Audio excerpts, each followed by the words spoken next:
Greetings ladies and gentlemen, this is Calistophiles, long time no see. Today we're gonna take a look at the game, which is not a sci-fi tale, nor is it a Christmas story, but it is a murder mystery game called Thimbleweed Park. What is it, what I think of it, and why did I deem it my Linux Game of the Year for 2017? Well, let's dig right in and have a deeper look at it. I did go through a game on PC platform as always, and this time I am glad to announce that the game is available on both Linux systems and Windows, and even Mac.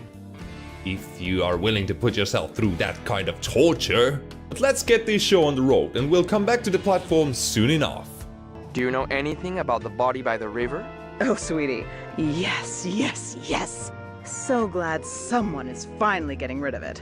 So, for the uninitiated, what exactly is Thimbleweed Park? It is a point-and-click adventure game developed by Terrible Toybox, focusing on a murder mystery and personal stories of the protagonists of the game. It is said to be a spiritual successor to the Maniac Mansion, which was the love child adventure game of Ron Gilbert and Gary Winnick in the late 80s, where the concept was very similar, yet, as the name also implies, mostly took place in a mansion.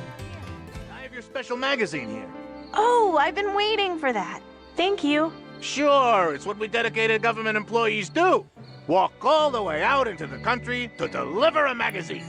The game has been released on all the major platforms, plus even on some less used ones. The list includes Windows, Linux, macOS, Xbox One, PlayStation 4, Nintendo Switch, Android, and even iOS. The story of Thimbleweed Park starts out as a simple murder mystery. A guy gets killed and two FBI agents, whom you assume control over, are sent to the town to investigate. During the investigation you also come across multiple interesting characters, who you are also be able to control, all of them having their own task lists, stories, dialogues, quests and other interests.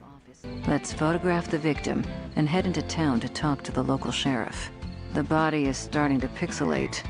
You will have FBI agents Ray and Reyes, who don't really get along well. There's Ransom the cursing clown, who earns the living as the most obnoxious clown on earth, cursing at everything and everyone. Dolores, who is a computer geek, who has a dream of becoming a video game developer. And her father Franklin, who ends up getting killed quite early into the game and becomes playable as a ghost character who has to say his goodbyes and pass on to the afterlife. And no, the last sentence was not a spoiler. He literally gets killed, kind of in the beginning of the whole journey. Hey you, kid with a crappy wheelchair. Were you in a past life or something? Seriously kid, you're in a wheelchair and you got a face that looks like that? God's definitely punishing you for something. Needless to say, the cast itself is varied, and what ties them and their stories together is the town, which is an oddity by itself. But why is it like that, and why are there so many names in the phone books lying around when there are just 80 people living in Thimbleweed Park? Now this is something that you really have to discover and solve on your own. This makeup of that old lady! From the gameplay standpoint, it stands tall with the similar gameplay mechanics as the late 80s and early 90s point-and-click adventure games, where you had multiple options on how to make your characters interact with the objects in the world. The possible actions are listed on the lower left portion of the screen, while the opposite side is occupied by the inventory, on which is items you can also perform actions from the aforementioned menu. Just think of this. If you were comfortable with games like the Secret of Monkey Island series or the King's Quest series, then you will find yourself right at home. Okay, I'm pushing it.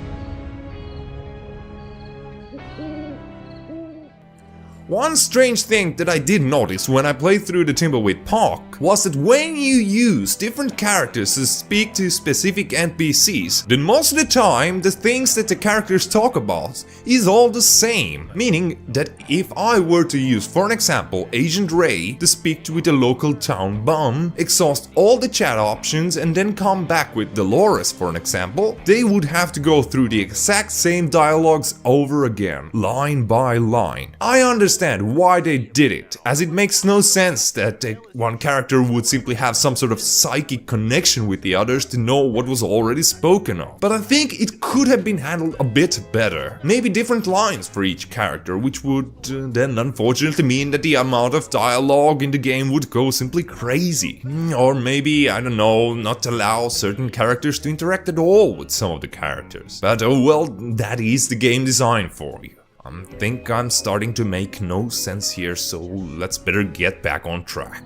We need to have a chat with the geeky programmer at the old mansion. There is something odd about her.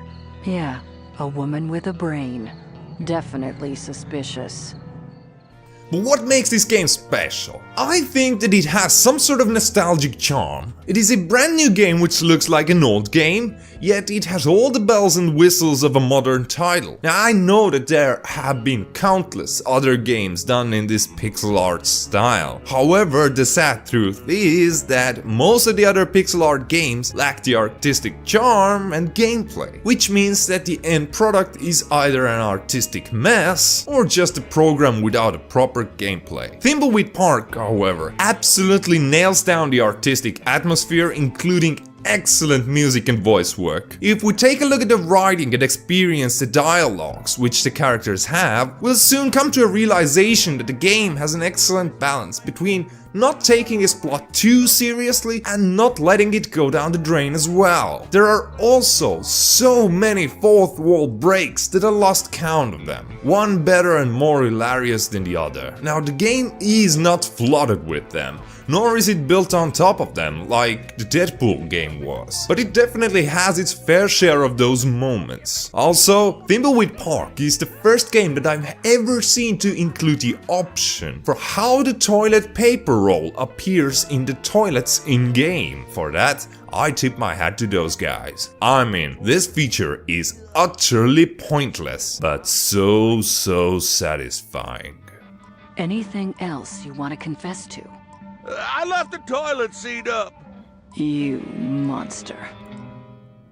But you might still be wondering why on earth did I pick this one to be my game of the year for 2017 when it comes to Linux games, as there have been so many great titles out there, right? Well, I know that there have been so many AAA great titles released on Linux this year. My personal favorites would have been Dirt Rally and Hitman, which I now actually could use for comparison of some sort. Those games were great and they all ran great, so I really cannot hold anything performance related against them as well. But Thimbleweed Park has more charm to it than any AAA title released this year for Linux by a long shot. Now, I enjoyed Hitman and would get way more gameplay hours out of it, but I just enjoy Thimbleweed Park more. You could say that it's kind of short and sweet.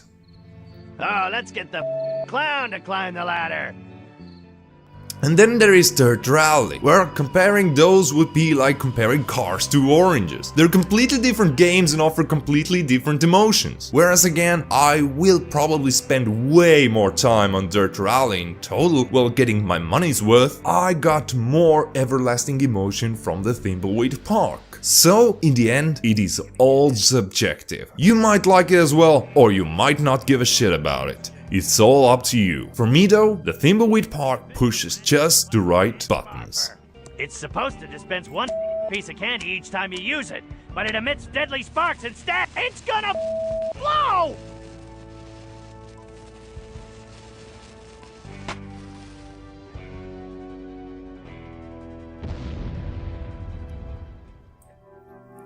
Thank you, ladies and gentlemen, for watching. If you like this kind of content, then I have some more available for you right now. Just check out the annotations on the screen. And in case you feel like being extra awesome, you could just spread the word and share this content. I do videos as a pastime activity, so there are no regular uploads unfortunately. But I try my best to get the content out whenever I have something I find worthy of doing a video on. So thank you very much once again for sticking around and have a lovely day. Bye bye.